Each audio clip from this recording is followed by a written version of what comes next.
Hey everyone, this is Seth, and I have a question for you. Are you breathing correctly?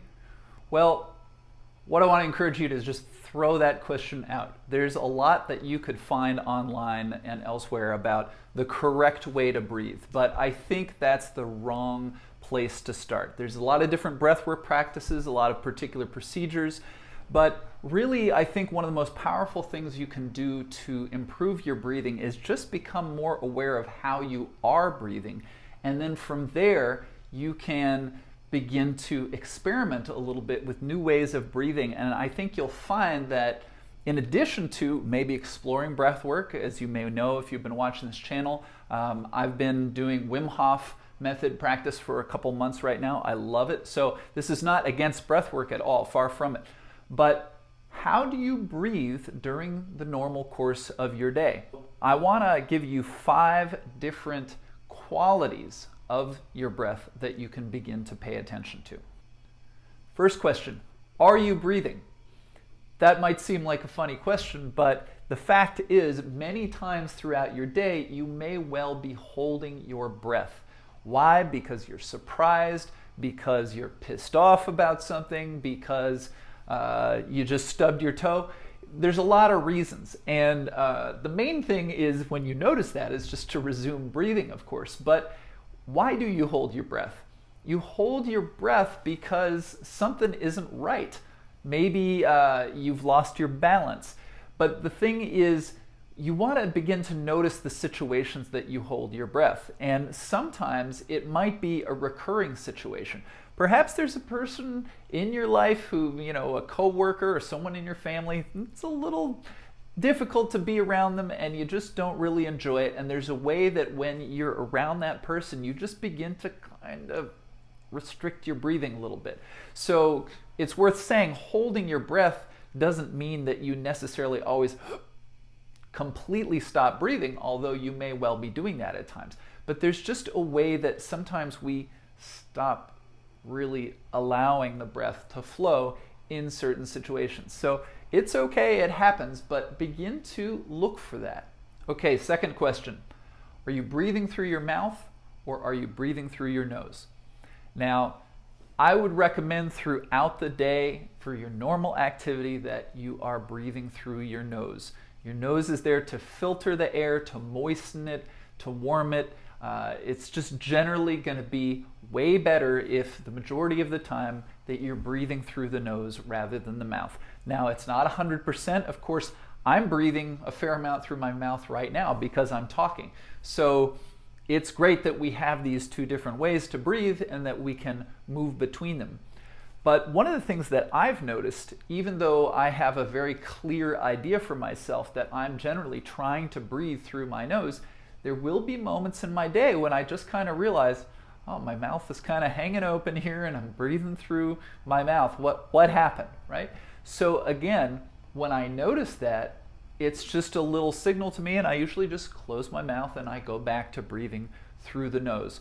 Now, if you're someone who tends to open your mouth and while you're sleeping, something that has become a little popular these days, I've tried it myself, you can actually tape your mouth shut. You can get some medical tape for that. And that's something that's worth experimenting with. Some people find that they're suddenly sleeping way better because they're breathing all night through their nose. So that's something you might want to check out. Third thing, when you breathe in, where does the air go? Well, the air goes into your lungs, but maybe a better way of saying it is, where do you feel that expansion? And this probably also changes throughout the day. But right now, if you just pay attention while I'm talking, would you say that every time you breathe in, you tend to feel the expansion more down in your belly, or do you feel it up in your chest? It could be either one. There's a way that probably your belly and your chest are both moving, but you can pay attention and notice, seems like it starts in the belly and then it goes to the chest, or it could be a different way. And you may also feel that the breath moves more to one side.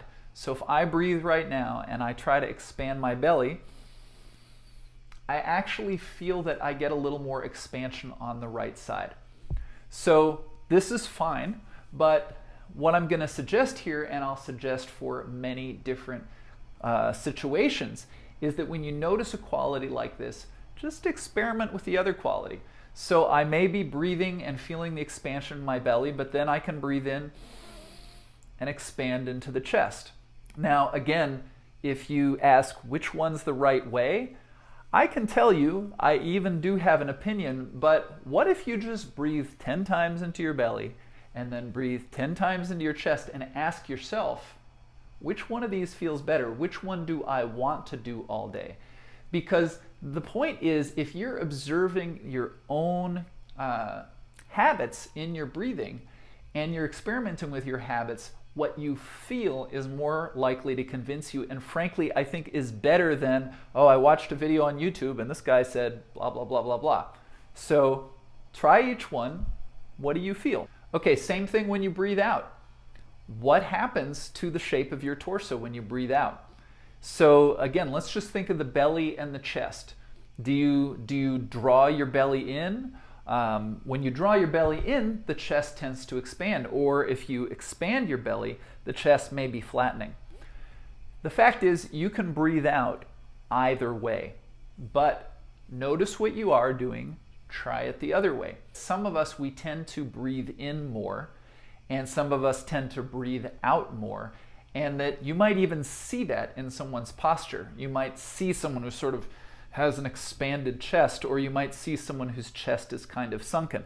Maybe one of those two descriptions actually feels like you're a little closer to one of those than the other. But this is a reason why to, again, just to experiment with it. Okay, last thing, and this is connected with what I was just saying. When you breathe in and then you breathe out, if you pay attention, how long do you breathe in? How long do you breathe out?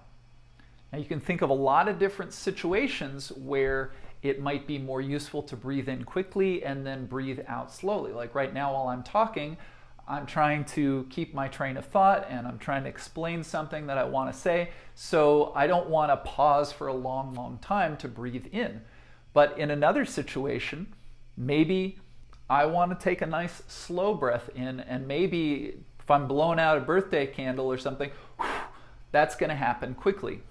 Anyways, you can maybe come up with a lot of different situations, but if you just notice, how am I breathing right now, you might find that it's somewhat lopsided, that there's more time that you spend on the inhalation or more time that you spend on the exhalation. Again, try one, try the other, and then if you just go back to allowing your breath to settle, you might actually find that there's a new rhythm that you come to. Okay, there's many other qualities of the breath that we could get into. The sound of your breathing, the speed that the air is coming in and out, which nostril seems to be more open, and you're breathing more through one side of your nose.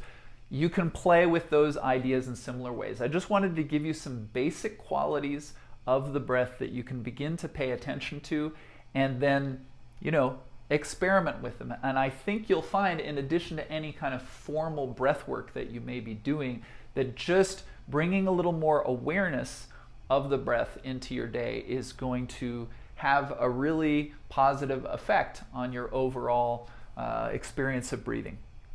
Hey, if this video was helpful to you, please give it a like, subscribe to the channel, and look below in the caption. You'll see some information. I've got some upcoming programs. At the time of making this video, I'm actually about to teach a class series related to breathing, so you might want to check that out. And I'll see you next time.